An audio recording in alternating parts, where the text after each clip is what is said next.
Project Podcast. Assalamualaikum warahmatullahi wabarakatuh. Selamat siang, selamat pagi, malam semuanya yang nonton kapanpun teman-teman berada semua. Kita kembali lagi di AHA Project Podcast episode 4. Nah, kali ini kita kedatangan tamu spesial dari Sumatera Barat, tepatnya di Kanagarian Tanjung Baringin, Kecamatan Lubuk Sikapi, Kabupaten Pasaman.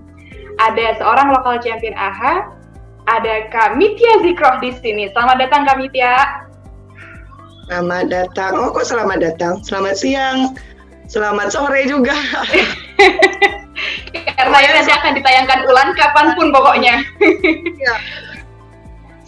Semangat terus nih Kak Tia. Pokoknya kalau misalnya kapanpun kita, meskipun pagi, siang, sore, tapi yang penting tetap semangat ya Kak Tia. Ya, semangatnya tetap semangat pagi. Semangat pagi, betul banget. Nah Kak Tia, ini kan mungkin yang nonton dari berbagai macam penjuru Indonesia atau mungkin juga di luar Indonesia nih Kak Tia. Boleh diceritain nggak Kanagarian Tanjung Baringin itu tempat yang seperti apa sih? Nah, jadi kalau di Sumatera Barat itu, di daerah kabupaten itu namanya kan bukan desa ya, tapi disebutnya Kanagarian. Jadi itu lebih kepada local wisdomnya Sumatera Barat sih. Jadi kalau dulu itu di zaman-zaman masih menggunakan sistem adat gitu ya, adat Minang itu disebut daerah itu disebut nagari. Nah, makanya disebut karena kami di kabupaten disebutlah Kanagarian gitu. Jadi dia masih kalau secara pemerintahan itu sebuah pemerintahan, tetapi secara ruh semangat adatnya itu dikembalikan gitu loh, agar ada ruh adatnya di sana gitu, lokalnya ada lagi di sana gitu. Nah, aku memang dikelilingi perbukitan nih situasinya, jadi kalau seandainya nanti ada sinyal turun naik ya wajar gitu loh, karena di daerahnya di kawasan perbukitan.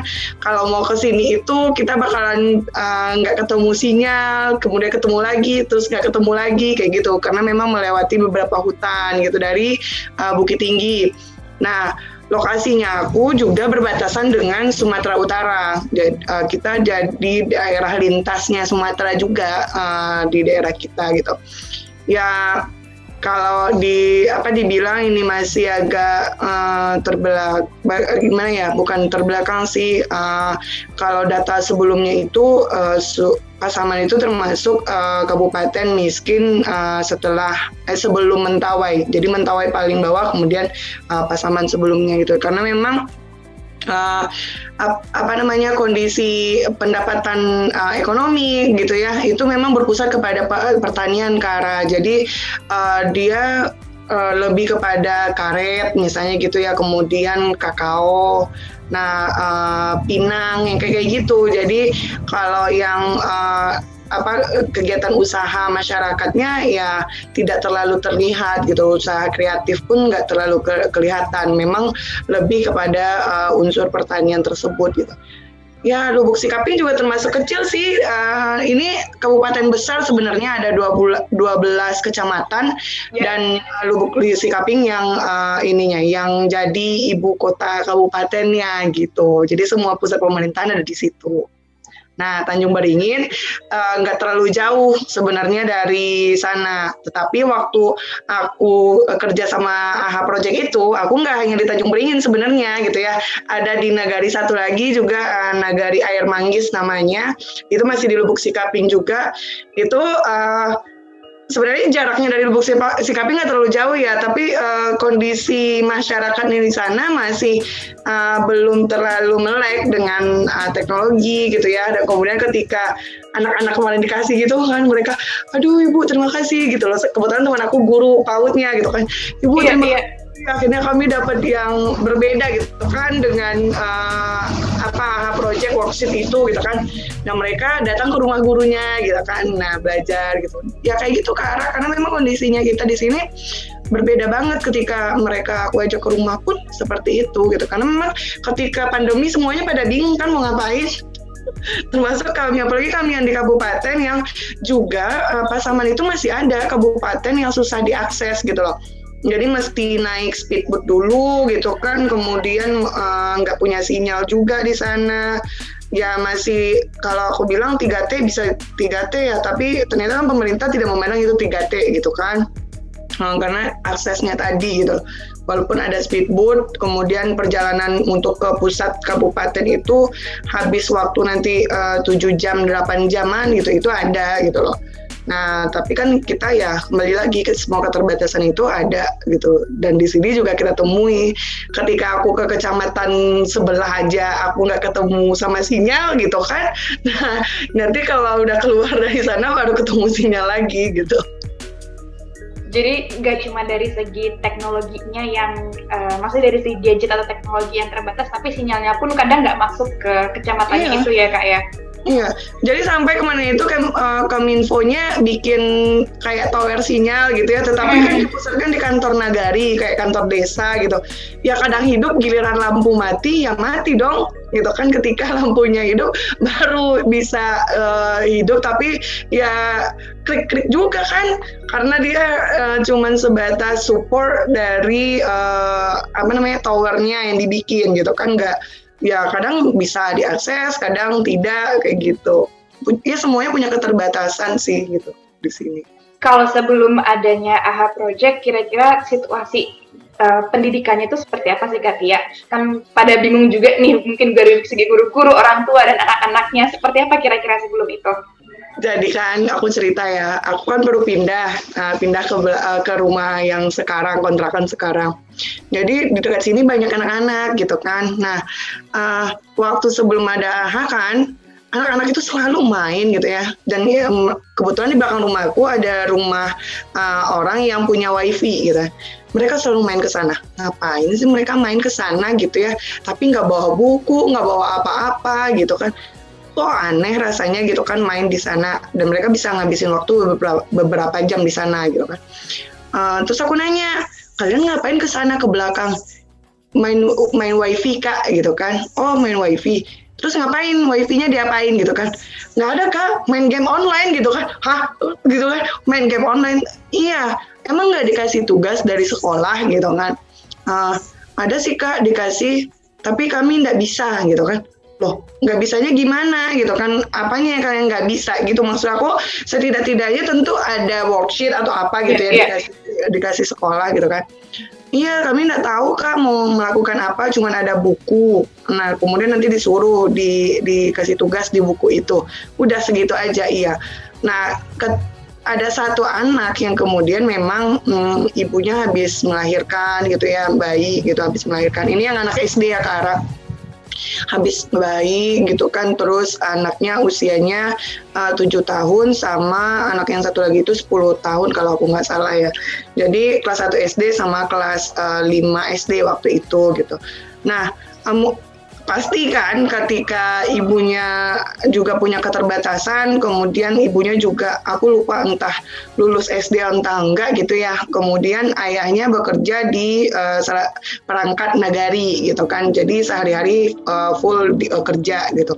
Nah, kemudian tinggal di ibunya, tetapi ternyata ibunya banyak yang nggak paham nih dengan soal yang ada di buku itu gitu kan, sampai satu ketika memang aku nggak apa-apa ke rumah aja gitu kan, kayak sampai dibilang kalau aku ngasih les gratis buat anak-anak. Sebenarnya itu kan bukan les ya, kayak gimana kita belajar untuk ngedampingi mereka, kemudian mereka bisa paham gitu ya tahapan-tahapan untuk belajar itu gitu. Tapi nggak mudah gitu kan, nggak mudah memang gitu kan. Nah, akhirnya ketika mereka ke rumah, aku kayak dikasih les gitu kan gratis. Tanya dulu sama kakaknya bayar atau gratis gitu kan. Ya Allah, sampai mikir kayak gitu kan. Terus aku bilang, iya gratis kan Kak, nah juga kan tujuannya untuk bantu kawan-kawan gitu kan, bantu adik-adik, jadi nggak ada bayar-bayaran gitu. Kak, tapi kami boleh nggak bawa tugas sekolah kami banyak nggak ngerti gitu. Ternyata memang selama pandemi itu dimulai, mereka sama aja nggak ngerjain apa-apa gitu kan.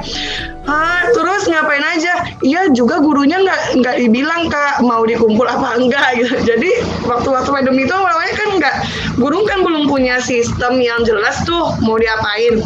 Nah, ketika ada AHA gitu kan, terus aku bilang, Kak, ada worksheet buat teman-teman, kita belajar di sini ya segala macam. Nanti mereka ada sekitar 10-an gitu ya yang ke rumah gitu kan. nanti bawa adiknya juga gitu kan, atau buat temannya yang lain gitu kan, ayo kita belajar bareng. Nah dari sana mulai gitu kan, belajar. Ternyata memang banyak ya, apa ya, aku ngelihat, nggak tahu ya Kara, entah itu karena konsep pendidikan kita yang yang berubah-ubah, kemudian kurikulum, apa istilahnya sekarang, kurtilas ya, kurikulum 2013 itu, sehingga memang anak-anak nggak paham di konsepnya gitu loh. Jadi aku sampai kaget, shock gitu ya, ketika anak usia 7 tahun tetapi dia nggak tahu di mana taruh dahi dan dagu. Dahi di mana posisinya, dagu di mana gitu ya. Sementara aku membandingkan dengan anakku yang usia balita, mereka udah tahu gitu loh. Nah artinya kan ada ketertinggalan yang cukup jauh gitu ya. Kemudian mereka nggak tahu itu, sementara itu ada di pelajaran kelas 1 yang temanya tubuhku. Nah dan itu sebenarnya sudah ada di PAUD juga kan, di tingkat PAUD kan, tapi itu nggak tahu. Terus aku mikir, loh jadi selama ini mereka PAUD atau sekolah itu ngapain gitu ya, kemudian nggak tahu. Akhirnya aku ngajak main dong gitu kan, ajak main, tempel-tempel kertas di tubuhnya, di bagian tubuhnya, terus dia yang nempel yang pipi yang mana, nanti ditempel lah kertas-kertas di sini gitu ya, kemudian hidung yang mana, mata yang mana, kemudian dahi, dagu, dan itu dia sampai kebalik-kebalik antara dahu dan dagu gitu kan. Nah kemudian bahu yang mana, ternyata nggak tahu juga bahu yang mana. Aduh aku sedih waktu itu. Tuh yang terus ini gitu kan. Nah diajak lagu sama anakku yang usia 4 tahun Kak. Bayangin anakku yang 4 tahun, loh kok abang nggak tahu gitu kan. Terus aku bilang, nggak boleh gitu ke abangnya gitu kan, wajar abangnya mungkin karena sebelumnya belum dikasih tahu gitu kan, ayo kita kasih tahu gitu. Nah diceritain kayak gitu, artinya ada ya, karena memang pandemi di kelas 1 kan, pas dia masuk sekolah kelas 1 kemudian langsung pandemi kan gitu kan. Nah akhirnya memang nggak ada apa-apa yang didapetinnya di sana. Kemudian kayak membaca gitu ya. Kalau di AHA kan kita ada gambar, kemudian diceritain gitu ya, kemudian dia membayangkan gitu kan ceritanya, itu dia ikut alurnya gitu kan. Kalau di sini pada akhirnya ketika di buku tematik yang ada dari sekolah itu nggak kelihatan alurnya gitu kan, jadi kayak nggak nyatu gitu loh Kara gitu kan. Ketika nggak nyatu gitu kan, anak-anak oh udah selesai gitu yang cerita kemarin gitu. Nah kalau di Kelana itu kan dia sampai akhir dia itu kan sebenarnya itu setnya untuk 1 bulan ya kayaknya ya. Nah jadi setnya 1 bulan itu ketahuan ngapain dari hari ke harinya, satu kegiatan kita tahu mau ngapain, untuk kegiatan mau ngapain kayak gitu. Nah kemudian sainsnya pun kan mengasyikkan ya. Nah kayak kita membuat toge kayak gitu kan, prakteknya kelihatan gitu kan. Nah itu kan bikin anak-anak, kalau anakku suka yang kayak gitu kan, jadi ada prakteknya kemudian dia bisa mengamati gitu sainsnya gitu. Nah ternyata di anak-anak sini nggak dapet itu di kelas dia. Seharusnya kalau dulu waktu aku sekolah dasar ya itu kayak kelas 3 apa kelas 4 itu udah ada, tapi sekarang kayaknya nggak ada gitu loh Kak. Jadi mereka merasa terheran-heran gitu ya, kok ada itu ya Kak gitu kan. Iya, coba dulu dong gitu kan yang ini. Terus ada kayak kita bermain kartu kayak gitu kan. Nah, mereka juga tertarik banget bermain kartu gitu loh di situ. Ya, aku ngeliat di worksheet itu kayak life skill sih sebenarnya. Itu banyak kan life skill. Betul. Jadi waktu AHA pertama kali kita mendesain worksheet-nya itu sebenarnya kita mempertimbangkan nggak cuman kurikulumnya aja, tapi apa sebenarnya kebutuhan anak-anak usia sekolah dasar itu dari segi keterampilan life skills-nya itu tadi sih Katia. Jadi senang banget dengar cerita-cerita tadi. Kalau dari segi Katianya sendiri, apakah dari mana sih sebenarnya panggilan untuk mengajarnya itu? Memang apakah setiap hari juga mengajarkan anak-anak lalu ngajakin tetangga-tetangganya, atau seperti apa awalnya dulu? Aku itu jadi sampai aku dibilang kayak guru gitu loh kan. Oh jadi kakaknya kerja guru ya gitu. Dan aku itu sebenarnya gak guru Kara, aku kan bekerja sosial. Jadi sehari-hari itu emang kerjaannya tuh barengan anak-anak gitu ya, dampingi anak-anak yang punya kasus segala macam kayak gitu kan. Kemudian anak-anak yang ada di panti asuhan juga didampingi gitu. Nah, jadi pas kemarin itu ya aku kepikiran aja gitu ya, apa sih yang bisa aku bantu gitu ya mereka. Di satu sisi aku nggak punya uang nih misalnya gitu ya, secara finansial aku nggak punya, terus aku bisa apa? Nah, ngeliat lah tuh postingan Mbak Enes kan, ibu-ibu media sosial Instagram, oh ada ini gitu, ya udah aku klik gitu kan, ikut gitu. Nah kemudian join di WA group gitu. Nah aku memang karena memang udah sehari-hari bareng anak-anak gitu ya, jadi asik aja sebenarnya dengan itu. Tapi kemarin itu sempat tantangannya adalah